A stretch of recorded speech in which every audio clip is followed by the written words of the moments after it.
Halo semua, jumpa lagi di channel Dunia Kesehatan. Stunting?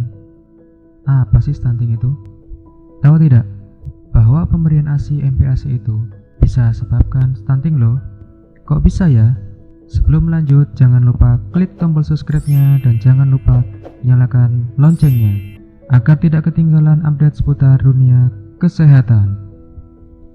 Meskipun angka penderita stunting di Indonesia menurun, menurut Dirjen Kesehatan Masyarakat dari Kementerian Kesehatan, Dr. Kirana Pritasari, yang dikutip dari web mediaindonesia.com, bahwa angka stunting di Indonesia menurun.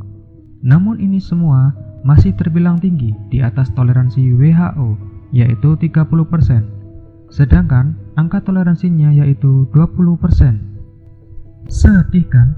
Apa sih stunting itu? Kok bisa begitu bahayanya? Stunting itu adalah perawakan pendek. Jadi, jika dibandingkan dengan anak seusianya, si anak ini terlihat lebih pendek.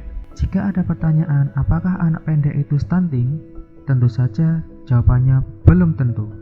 Karena penyebab perawakan pendek itu ada banyak faktornya. Misalnya, faktor keturunan yang bertubuh pendek. Lalu, juga ada lagi faktor kelainan hormon hipotiroid, atau juga bisa karena faktor kekurangan vitamin D. Bahkan juga bisa disebabkan oleh faktor janin yang mengalami hambatan pertumbuhan pada saat masa kehamilan. Lantas stunting itu penyebabnya apa? Stunting disebabkan oleh kekurangan asupan gizi dalam jangka waktu yang lama, sehingga si anak mengalami gangguan pertumbuhan. Perbedaannya dengan anak pendek yang lainnya, yaitu kecerdasan otaknya. Jadi, selain pendek, stunting juga bisa sebabkan anak tidak pintar loh. Mengapa sih stunting harus dicegah sebelum usia 2 tahun? Karena stunting itu sifatnya permanen, jadi tidak bisa untuk kembali normal. Sedih bukan?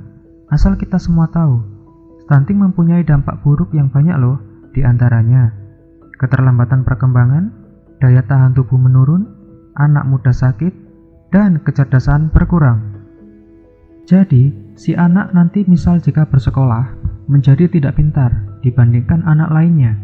Lalu saat dewasa nanti, si anak ini gampang mengalami kegemukan dan penyakit metabolik seperti jantung koroner, diabetes, keropos tulang, dan darah tinggi.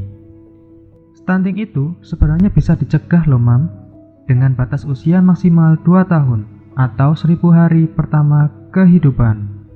Mengapa harus 2 tahun? Karena di masa itu otak sedang mengalami periode emas dalam perkembangannya. Lalu, jika sudah lewat dari 2 tahun, apakah masih bisa? Yang bisa dikoreksi hanyalah tinggi badannya. Namun, untuk perkembangan otaknya, itu sangat sulit untuk diperbaiki. Stunting biasanya diawali dengan berat badan yang menurun terus. Pencegahannya harus dimulai dari berbagai sisi, mulai dari pola asuh, pola makan, ketersediaan air bersih, dan sanitasi lingkungan yang bersih. Pada saat kehamilan selama 9 bulan, nutrisi ibu harus diperhatikan.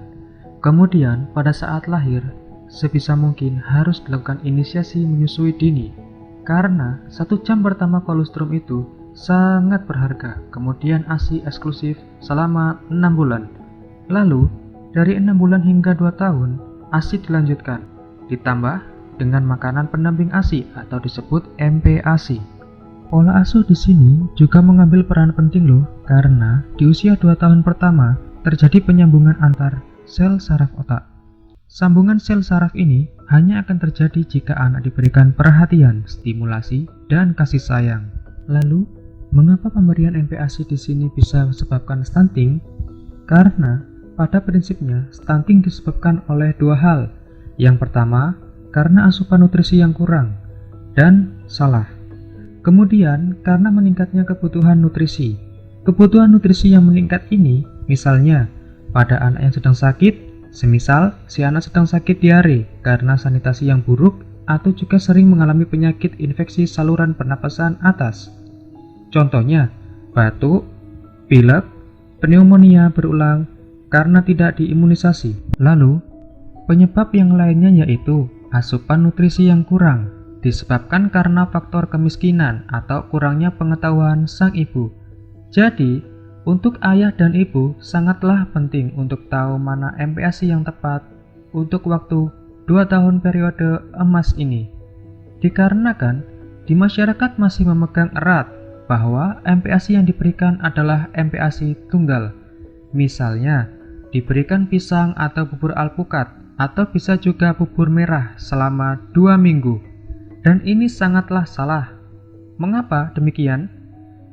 Karena MPASI yang benar adalah MPASI yang punya nilai kandungan sama dengan ASI, yaitu mengandung makronutrien seperti karbohidrat, lemak, dan protein. Dan tidak lupa juga mikronutrien seperti vitamin dan mineral. Sedangkan di dalam pisang hanya mengandung karbohidrat, sedikit protein, dan zat besi. Padahal lemak sangat dibutuhkan sebagai bahan bakar pembentukan otak. Begitu juga dengan protein hewani dan zat besi. Zat besi ini penting untuk pembentukan selubung sel saraf otak di 2 tahun pertama.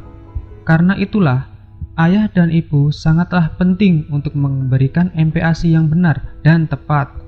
Jangan sampai anak menjadi korban karena ketidaktahuan orang tua atau kesalahan informasi yang didapat oleh orang tua.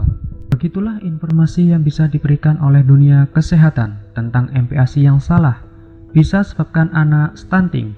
Jika suka dengan video ini, jangan lupa like, komen, share video ini sebanyak-banyaknya. Terima kasih.